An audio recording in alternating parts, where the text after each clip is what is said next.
Good day, everyone. My name is Eden Sumo, a Master's of Science student at Grand Canyon University, currently major in cybersecurity. And this presentation is for my CYB 610 penetration testing and risk management course. Today, I will present comprehensive penetration testing I did on my MetaXplore tool. I will cover vulnerability scanning, risk assessment, security fixes, and also the lesson I learned. So let's begin by reviewing the assignment objectives. So for the assignment objective, I'm going to perform a complete penetration test on my MetaXplore tool. Then I will scan the system using tools like Nmap, OWASP, Nikto, and Nessus to discover vulnerabilities. After that, I will assess the risks, implement 3 critical security fixes, and then I will evaluate the results. Finally, I will share the lessons I learned throughout the process. So, penetration testing means attacking the system like hackers would do, but in a controlled way to find weaknesses. In my lab, for an example, I follow a structured approach. I identify MetaXplore 2 as my target. I scan it with Nmap, Nikto, OWASP, and Nessus. Then I prioritize and fix 3 critical vulnerabilities. Finally, I verify everything with rescanning from Akali and documented the process with screenshots.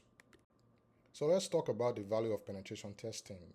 Penetration testing provides a clear value to organization by finding vulnerabilities before attackers do, which can save money and prevent breaches. In my lab, for an example, as you see further throughout this presentation, the testing revealed critical security weaknesses and showed me which issues needed immediate attention. It also gave me a structured approach to prioritize the fix problems, then verify the solutions actually work. So, procedural failures in penetration testing can be serious, and inadequate management can lead to false security or missed vulnerabilities. To prevent this, I establish a clear scope and maintain communication throughout testing. In my lab, for an example, when services didn't disable as expected, I didn't assume they were fixed. Our investigator discovered Zenith was also managing them and then verified the solutions worked. This experience reinforced that systematic documentation and thorough verification are essential to avoid false assurance. So I first scan my subnet and identify my MetaXplore 2 IP address 192.168.56.105. The scan reveals several open ports, and then I also ran OS detection, which showed fingerprint data. Since MetaXplore is a Linux base, I confirm this is a Linux system. The network distance of one hop means there is no firewall between my Kali machine and the target. And then after that, I perform Nmap service version detection to identify specific software that was running on open ports. This can reveal critical outdated services, including VSFTPD, OpenSSH, Apache, and MySQL, all with the versions. These versions have known vulnerabilities that can be exploited, particularly VSFTPD 2.3.4, which contains a famous backdoor. The next scan I ran was a Nikto scan against the web server on port 80. The scan confirmed Apache 2.2.8 is severely outdated and identified critical vulnerabilities, including exposed PHP admin administration interface, directory indexing that follows browsing, server files, and multiple PHP configuration weaknesses, as you can see in the screenshot. The scan also found PHP info.php, which reveals sensitive system information. These web vulnerabilities provide multiple attack vectors for exploitation. After Nikto, the next scan I ran was the OWASP and discovered 23 vulnerabilities, including 2 high-risk issues. Critical findings included the MD5 hash disclosure, the path transversal flaws, and missing security headers, all providing entry point for attackers. So after the OWASP scan, I ran a comprehensive Nessus assessment scan against my MetaXplore 2, which was able to discover 67 total vulnerabilities with 5 critical issues. The most serious findings included the outdated Ubuntu 8.04 that is no longer supported, a VNC server with a weak authentication, and a banned shell backdoor allowing remote access. This can also show me the entire system is vulnerable, not just the web services.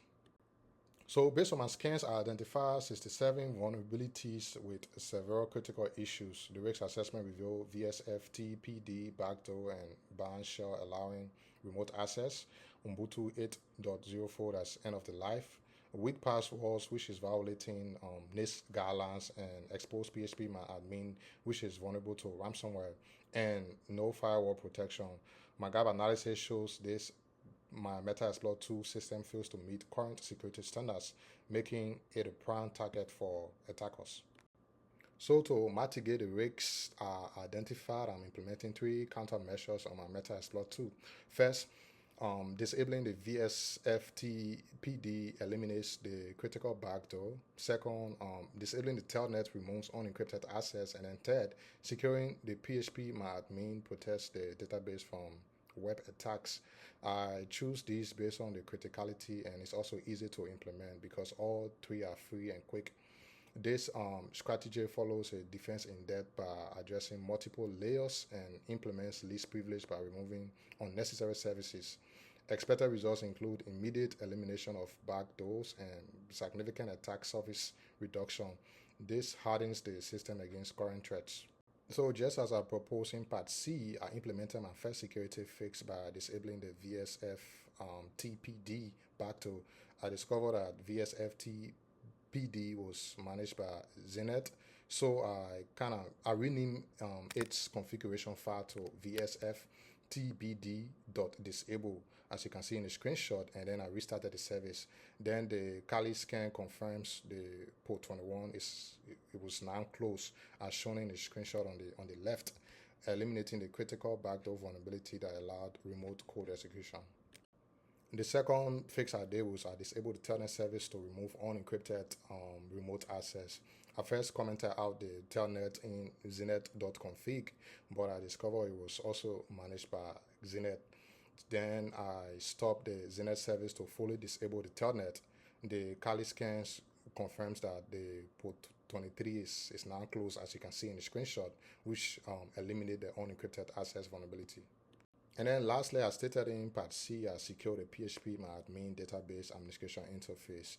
I renamed the directory from PHP admin to PHP myadmin underscore disabled to kind of hide it from attackers.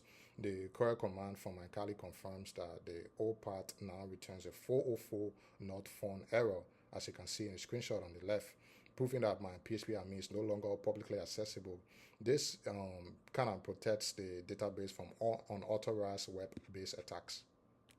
So the reason why I chose the three fixes was based on my scan result in Part B. My Nmap scan identified VSFT PD 2.3.4 with a backdoor. My Nessus scan flagged Telnet as transmitting unencrypted credentials. And then my Nectode and OWASP scans both found PHP myadmin publicly exposed. I prioritized the VSFT BD backdoor first because it allowed immediate system takeover. All three were free to implement, and it took just minutes. I applied defense in depth by securing different layers. So each of the fixes I did targeted specific vulnerabilities from Part B. For example, fix 1 eliminate the VSFT BD backdoor, which allow remote code execution. Fix 2 remove telnet so credentials can no longer be intercepted in plain text. And then fix 3 secure PHP myadmin so attackers can't access the database interface. So by implementing these three changes, I significantly reduced the attack surface and closed 3 critical entry points that attackers could exploit. So for my expected versus actual results, when I implemented Part D, I expected disabling services in iNet would work. But then when I scanned it from my Kali terminal, the ports were still open. I then discovered that Zenith was also running, as you can see in the screenshot on the right, and it's also managing port 21. So I had to disable services in both iNet and Zenith to actually close the ports. So throughout this assignment and during the lab, also I learned several key lessons. For example, when I disabled the VSFT PD in iNet, I just assumed that it was done. I was kind of confident, but then when I scanned it from my Kali, I realized that Zenith was also managing it. This told me that verification is critical. Never assume a fix would work without testing. I also realized that troubleshooting skills matters just as much as knowing the commands because in my lab, things rarely went as planned on the first try. Furthermore, I also learned that when you troubleshoot, you have to have patience because it takes a lot of time. Rushing can lead to mistakes, but taking time to understand the problem lead to better results. These skills matter just as much as knowing the right commands. And lastly, these are my references. That is where I got some of the information I've been talking about throughout this presentation. Thanks for your time and stay blessed.